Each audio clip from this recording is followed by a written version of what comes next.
Pénélope Houvenagel, donc je le disais, vous êtes gérante de l'agence d'interprétation en VIA. Alors en deux mots, si vous deviez quand même présenter cette agence et la langue des signes en particulier. Alors, en deux mots, donc premier mot pour l'agence. VIA est une agence d'interprétation. On est spécialisé dans la langue des signes, c'est-à-dire que nos 6 interprètes ne font que ça toute la journée, c'est leur travail. Ils se déplacent dans toute la région pour traduire du français vers la langue des signes pour les entendants, les sourds et inversement. Alors après, un autre mot sur la langue des signes. Alors la langue des signes, c'est une langue à part entière. Ça, c'est la première information qui est importante à savoir.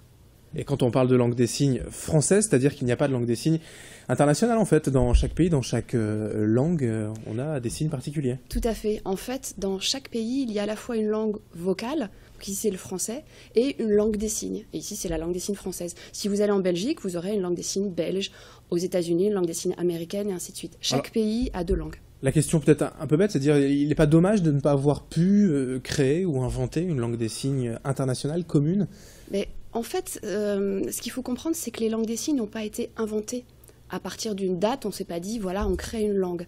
Les langues des signes ont émergé à partir des échanges entre les personnes sourdes. Comme on a eu besoin à un moment donné de langue vocale, on a eu besoin à un moment donné de langue des signes. Donc il est naturel que les langues soient attachées à des gens, à des territoires, plus qu'à une création ex nihilo. Et il est aussi peut-être important et riche pour ceux qui la pratiquent d'en découvrir toujours d'autres en allant à l'étranger en fait. Oui, tout à fait. Alors ce qui est intéressant, c'est que les langues des signes partout dans le monde ont une certaine proximité.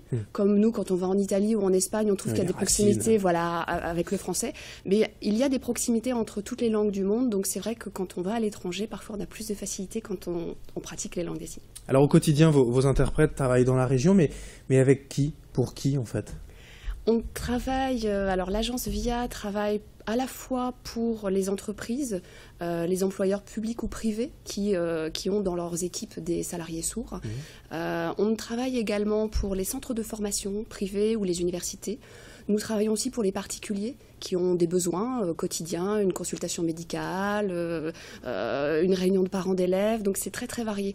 Après, nous travaillons aussi sur des événements publics, des conférences ou des événements grand public. Avec des enfants aussi, ou dans des écoles parfois, des lectures adaptées à la langue des signes pour faire un peu découvrir aussi la langue. Nous avons un volet d'intervention qui est très large, du coup nous sommes parfois sollicités sur des événements un peu plus culturels.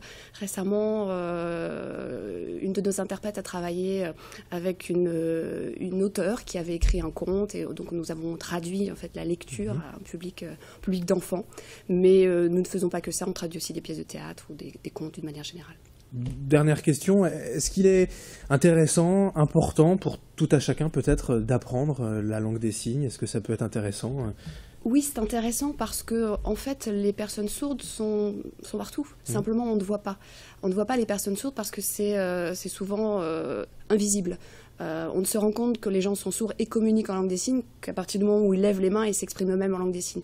Donc vous pouvez très bien avoir un voisin, un ami, un collègue de travail qui aimerait communiquer avec vous tout simplement autour d'un café à la pause en langue des signes. Et un minimum de langue des signes suffit. Oui, une petite base peut s'apprendre assez rapidement. Voilà.